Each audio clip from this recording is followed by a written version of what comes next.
Straight on to the top story now. Senior advocate and Supreme Court lawyer Dushyant Dave has made stunning revelations that led to Vijay Mallya's escape from the country. Speaking to India Today, Dave reveals that 72 hours before Mallya's escapade, top SBI bank officials had called him on the 28th of February seeking an urgent meeting to discuss the distressed loans of Kingfisher Airlines. During a one-hour-long meeting at the advocate's house, SBI officials expressed their fear that Mallya may try to escape the country. As per Dave, he suggested them to move the Supreme Court the very next day and seek a restraining order against Vijay Mallya. On 29th of February, however, Dave reached the Supreme Court, but shockingly, none of the SBI officials arrived to file a plea seeking impounding of Mallya's passport. He claims that even the SBI bank chief accepted his views, but for some mysterious reason, no one from the bank turned up for filing of the plea. After the stunning disclosures on India Today, the SBI has released a statement saying that there was no laxity on its part in dealing with Kingfisher Airlines loan default cases less than 48 hours after SBI officials' no-show at Supreme Court. Vijay Mallya scooted from the country on March 2nd, 2016. You were consulted by the State Bank of India's team on the 20th of February 2016 in the Vijay Mallya case. That's the day before he left the country. It was a Sunday. What advice did you give the bank?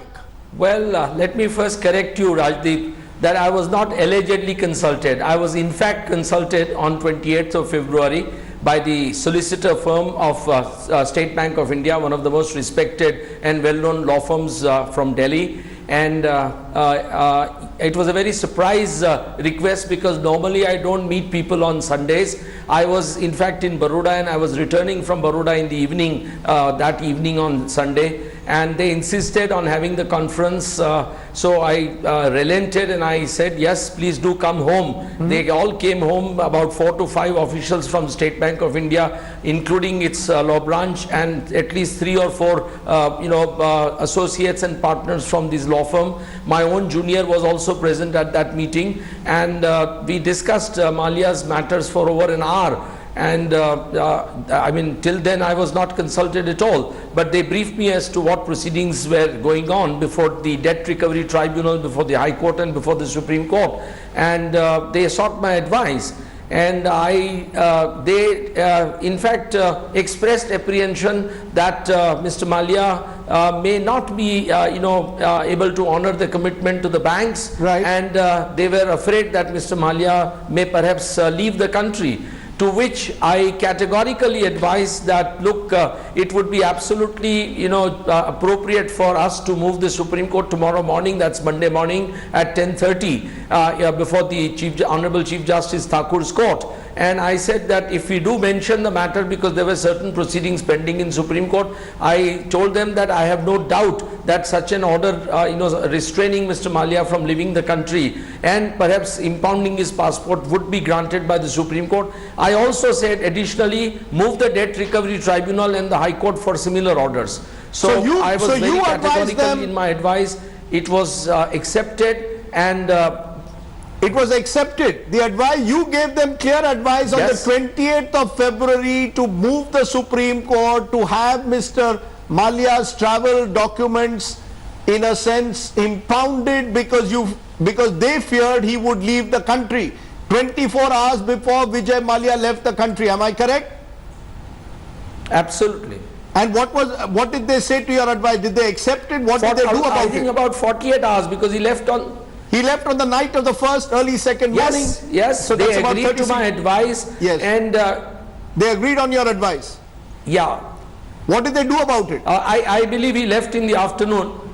They accepted my advice. Yes, I'll tell you, it was agreed that we will meet in the Supreme Court on Monday, next day, Monday at 10 o'clock. And they will keep the necessary papers for mentioning slip ready, and I would mention before the Honorable Court at 10:30 and pray for an appropriate order for restraint.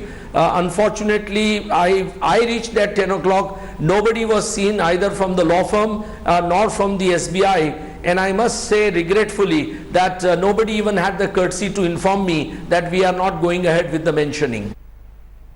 And my colleague Mayuresh joins me from outside the State Bank of India office in Mumbai. Mayuresh, very good morning. Now, the State Bank has in fact released a statement that there was no laxity on its part in dealing with Kingfisher Airlines loan default case. But are they trying to back this argument with saying why did they not act upon Dave's claim to move a plea in the Supreme Court to actually get the passport of Vijay Mallya impounded?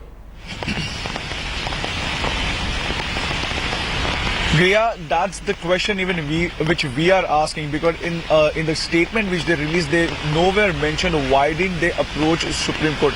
We just heard Dushyant Dave, he clearly said that I have given them advice and he was present at 10 a.m. in the Supreme Court. But why SBI officials or a SBI law team didn't turn up, that's the main question. And why didn't they take any kind of action when already Dushyant Dave gave them advice to move to Supreme Court? So certainly there is no clear response from SBI about this particular aspect of the story.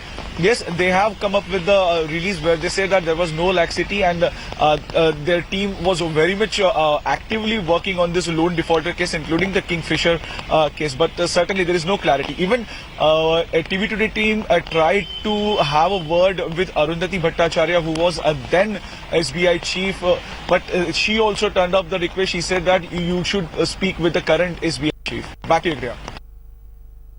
All right, Srivastava is joining on the line for all the inputs on this particular story. You heard Mayuresh over there. So the State Bank of India is not really going ahead and saying anything other than the statement that they have released. But this is a big revelation by Dushyant Dave there, where he has gone ahead and claimed that he had mentioned that they should go ahead and file a plea in the Supreme Court, and yet none of the CBI, the State Bank of India officials, in fact, reached the court. And 48 hours later, Mallya was out of the country. Riha, let's get to the backdrop of this entire episode. There was an information that Mr. Dushyant Dave, who was representing the bank, there was a delay as far as the filing of the petition in the Supreme Court is concerned and moving the tribunals so that Mr. Mallya's passports and several other entities with which he could travel could be confiscated. Now, the issue here is the timing. The timing is so strange that first in November, Mr. Mallya's lookout circular is diluted from a detention to a reporting one. And Mr. Mallya is free, that he will not be even detained at an airport. And the second is that a move which could have taken away his passport prior to his arrival, sometime around 28th of February, both didn't happen. Now, this puts a serious question mark over the banking head and also the government of the day. The real question here is, if you notice the sequence of events, the immigration calls up the CBI asking about executing LOC, which usually doesn't happen. Why did the immigration do it?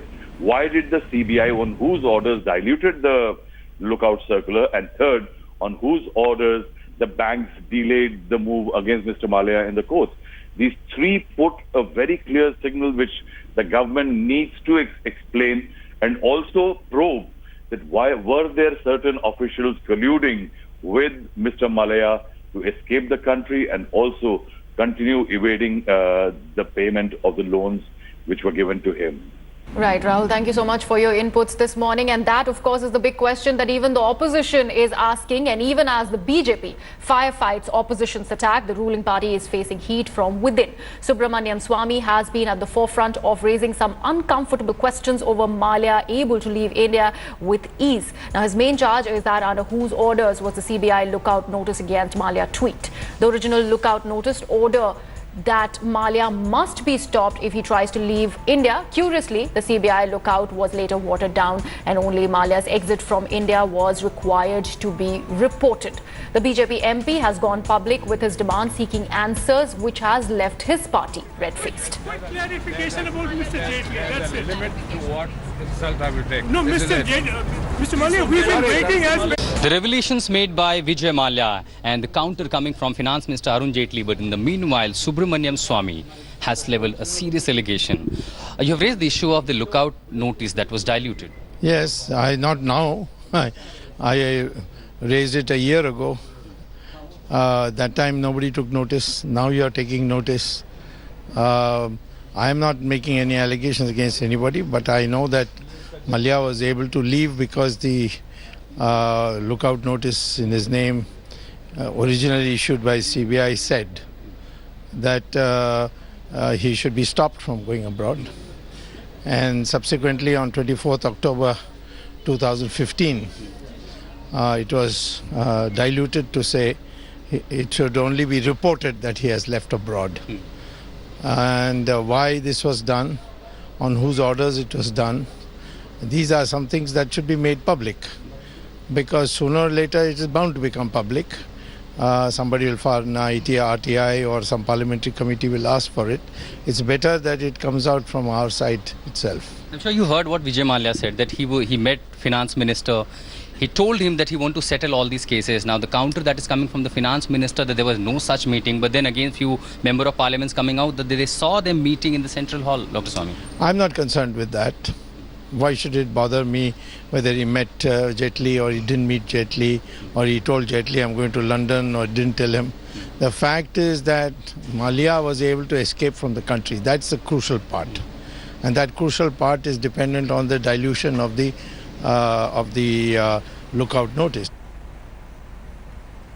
And a full-blown political war has ensued between the BJP and the Congress over fugitive liquor baron Vijay Mallya. While the BJP alleges that Congress shielded Mallya, Congress claims otherwise, that the finance minister colluded with a criminal. Here's a full report. I met the finance minister before I left, repeated my offer to settle with the banks. There is no question of my having ever met him, spoken to him. I even did not receive any paper from him at that time. Vijay Mallya's bombshell on Finance Minister Arun Jaitley has given the Congress fresh ammunition and sent the BJP scrambling for cover. For the Congress, party president Rahul Gandhi himself led the charge, while the BJP fielded its top guns to shield the Narendra Modi government's number 3. सरकार में प्रधानमंत्री decide करते हैं सब कुछ. अरुण जेटली जी तो उनकी बात सुनते हैं. तो क्लियरली अरुण जेटली जी बताएं, क्या उन्होंने क्रिमिनल को हिंदुस्तान से भागने दिया या फिर ऑर्डर आया था मोदी जी से? कोई जबरदस्ती पार्लियामेंट के कॉरिडोर में मिलने की कोशिश करता है और अरुण जी ने एक प्रकार से कुछ झटक दिया. ये सारी टिप्पणी हो रही है राहुल गांधी के लंदन यात्रा के बाद. तो क्या दोनों में कुछ साझा है क्या? अगर आपको कॉरिडोर में भी पकड़ा और आपको कहा कि लंदन जा रहा है, तो फिर आपने सीबीआई ईडी को क्यों नहीं बताया कि ये भागने वाला है, इसको जेल में डालो? Mr. Jaitley has clearly come out on this, said he tried to accost him in parliament, tried to say that I have a proposal, and Mr. Jaitley bluntly told him, go to the bank. But there appears to be a stark contrast between the two versions of the BJP and the Congress over how Mallya's alleged meeting with Jaitley unfolded. Jaitley claims Mallya accosted him in Parliament corridor outside the Central Hall. While Mallya made a settlement offer, Jaitley denied the conversation and said he must make offers to his bankers. The Congress, on the other hand, counterclaims that the meeting continued for about 15 minutes and exactly 2 days before Mallya fled to London, and that it happened inside Parliament's Central Hall. The Congress claims its leader PL Punia was witness to the whole episode. पहली तारीख को मैं parliament house के central hall में बैठा था और तभी मैंने देखा अरुण जेटली जी और विजय माल्या वो आपस में बात कर रहे हैं, खड़े होकर कोने में बात कर रहे हैं और बहुत अंतरंग, दोनों एक दूसरे को जैसे कि अंतरंग बातें होती उस तरह से बात कर रहे थे. फिर 5-7 मिनट के बाद फिर वहां पर सेंट्रल हॉल में बेंच में बैठ के भी बात करना उन्होंने शुरू किया. It was clear Mallya's claims had rattled the BJP leadership. By evening, it had fielded another top gun to defend the finance minister. Piyush Goyal this time played a Manmohan Singh statement where he had clearly advocated saving Mallya's airline. I have thought applied my mind to the Kingfisher's problems.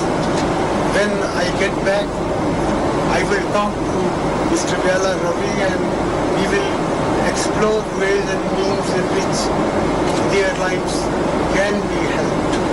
Vijay Mallya might not be the political football that he claims to be, but certainly the king of good times has become a political pariah. There is no denying that both the Congress and the BJP were close to the failed businessman. But Vijay Mallya's latest statement has put the BJP on a sticky wicket. It remains to be seen how the ruling party fights this battle of perception. Paulami Saha in Delhi for India Today. Thanks for watching the video. For more such news and updates, please like, share and subscribe to India Today. Also check out our other great videos from our channel. We know you will love to.